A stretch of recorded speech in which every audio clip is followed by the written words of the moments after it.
নমস্কার, আশা করি তোমরা সবাই ভালো আছো। তো আজকে আমরা ঋষিকেশ থেকে যাচ্ছি দেবপ্রয়াগ। যেখানে ভাগীরথী আর অলকানন্দার সঙ্গমে উৎপত্তি হয়েছিল গঙ্গার। সেই সঙ্গমেই কিন্তু আজকে আমরা স্নানটা সারব।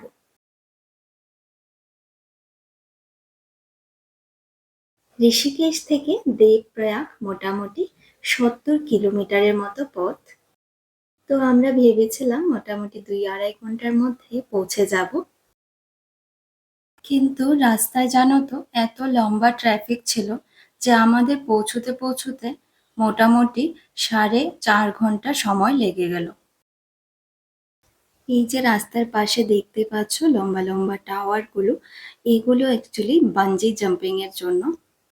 এছাড়াও এখানে অনেক ধরনের অ্যাডভেঞ্চার অ্যাক্টিভিটি রয়েছে, যেমন sky swing, paragliding, rafting, zip lining etcetera.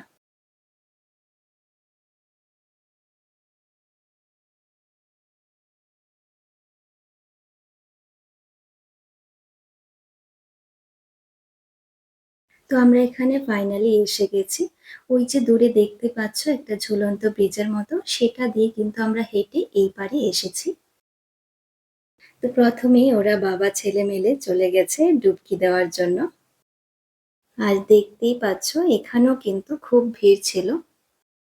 এখানে লম্বা মতো একটা চেন দেওয়া রয়েছে, সেটা ধরে ধরেই কিন্তু নামতে হয়।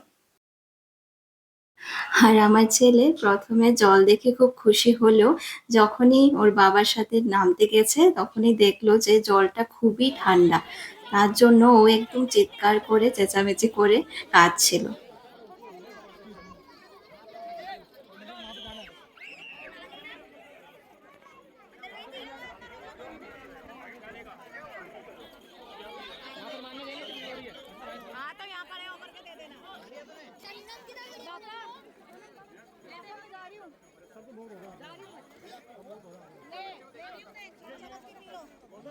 ওদের বাবা ছেলের হওয়ার পর এবার আমার পালা।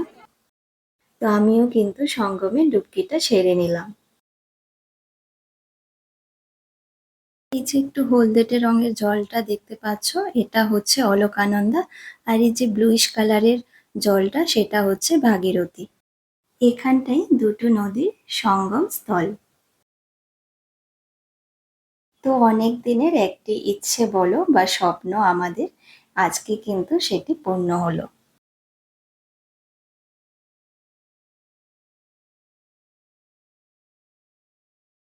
তো তোমাদের আজকে আমার এই ব্লগটি কিরকম লাগলো সেটা কিন্তু অবশ্যই আমাকে কমেন্টে জানিও।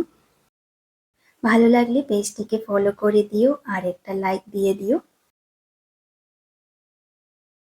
আজকের ব্লগটা এখানেই শেষ করছি। দেখা হবে খুব শিগগিরই পরের ব্লগে। সবাই ভালো থেকো।